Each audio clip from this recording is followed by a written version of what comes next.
নজর রাখবো পরবর্তী সংবাদে। বিজেপির প্রতিষ্ঠা দিবসকে সামনে রেখে ব্যাপক কর্মসূচি নিয়েছে বিজেপির পক্ষ থেকে, বিশেষ করে সাংগঠনিক সভার আয়োজন করা হয়েছে।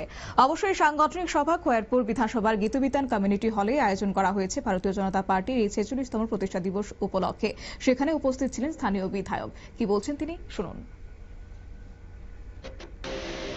এবং সমন্বয়ের মনোভাব না থাকলে এটা কোনোদিন সম্ভব হবে না।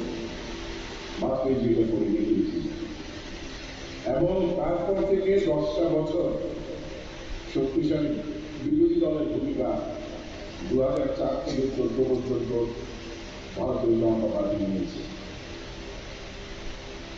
14 সাল এলো, এর আগেও সারা পৃথিবীর সমস্ত রাজনৈতিক বিশ্লেষক পণ্ডিতরা।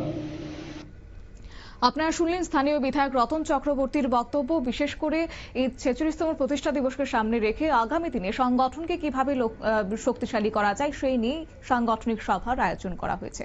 নিয়ে নিয়েছি ছোট্ট একটি বিজ্ঞাপন বিরতি, সঙ্গে থাকুন।